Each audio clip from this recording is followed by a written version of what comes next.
Assalamualaikum warahmatullahi wabarakatuh.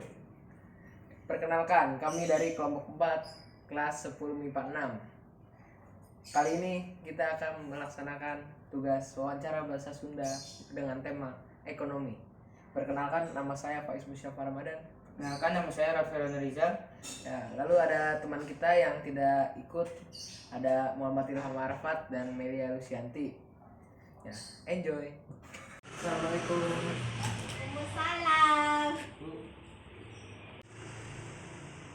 Kenalin Bu, saya Faiz Musyafa Ramadan. Nah, ini teman saya yang jadi kameramen, namanya Rafael Rizal. Saya sekolahnya di SMA 1 Bekasi. Kedatangan saya ke sini untuk pemenuhan tugas bahasa Sunda tentang bab wawancara. Ibu bersedia nggak Bu untuk diwawancara? Ya, bersedia. Maaf Bu, nama Ibu siapa ya? Saya Marta Ernawati. Pekerjaan Ibu apa? Saya berdagang. Oh, kira-kira yang Ibu dagang apa aja ya Bu? Saya menerima pesanan orderan snack box dan nasi box. Oh, kira-kira contoh makanan yang ada di snack box sama nasi boxnya apa ya Bu? Macam-macam, kue-kue tradisional, tahu bakso, lemper, ayam gitu. Ibu, kenapa Ibu memilih berdagang makanan selain yang lain-lain gitu Bu? Karena saya selain menghasilkan, saya juga ingin menyalurkan hobi saya memasak. Oh, kira-kira yang Ibu sebutin tadi tuh yang paling favorit apa sih Bu? Yang buat dijual itu biasanya? Itu kue pepek, tahu bakso, sama lemper ayam. Oh, kue pepek, tahu bakso. Kalau nasi boxnya ayam kremes dan ayam bakar kalasan. Kira-kira yang bedain makanan Ibu sehingga diminati di pasaran itu Rasanya dan kualitasnya. Oh iya. Biasanya Ibu kalau nerima orderan itu di daerah mana ya? Di daerah Jakarta, karena saya usahanya di Jakarta. Oh, kenapa Ibu memilih usaha di Jakarta? Karena peluang di sana lebih besar dibandingkan di Bekasi. Suka dukanya jualan itu apa sih Bu?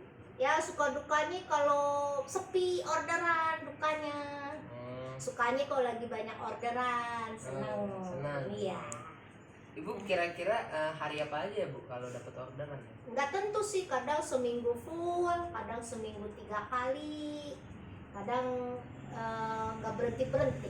Cara Ibu memperkenalkan dagangan Ibu kepada konsumen agar bisa diorder?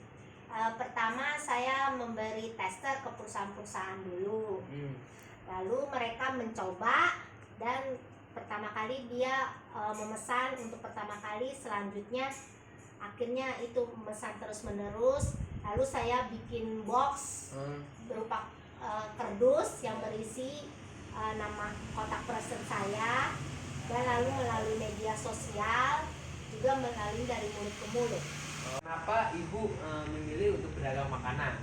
Yang padahal kita ketahui itu kalau berdagang makanan itu untungnya tidak sebesar berjual jasa ataupun berdagang yang lain gitu. Kenapa Ibu? Ya, walaupun berdagang makanan untungnya kecil, tapi kan itu merupakan hobi saya, bisa menyalurkan hobi saya. Kan dikumpulkan dikit-dikit, lama-lama jadi bukit. Oh, ya bagaimana cara Ibu dalam rangka untuk gimana ya Bu bahasanya? Untuk menekan ongkos produksi gitu, biar supaya bisa mendapatkan keuntungan yang lebih banyak. Saya biasanya berbelanja di pasar tradisional, dan kalau masalah saya kan seringnya pesanan tahu bakso. Biasanya tahu bakso itu saya ngambil langsung dari pengrajinnya langsung yang lebih murah dibanding di pasar. Oh, jadi bisa menekan biaya produksi dan saya bisa menjual dengan harga murah. Kalau biasanya tuh kalau yang Ibu jual itu, yang beli itu siapa sih Bu? Apakah pribadi ataupun gimana? Biasanya sih kantor-kantor, customer pribadi, dan sekolah-sekolah biasanya. Oh begitu ya. Saya kira cukup ya Bu untuk masalah membahas tentang wawancara ekonomi. Dan saya ingin mengucapkan terima kasih kepada Ibu karena sudah bersedia untuk menjadi narasumber kami. Iya. Terima kasih Bu. Ya, sama-sama. Sekian dari kami, kurang lebihnya mohon maaf. Wassalamualaikum warahmatullahi wabarakatuh.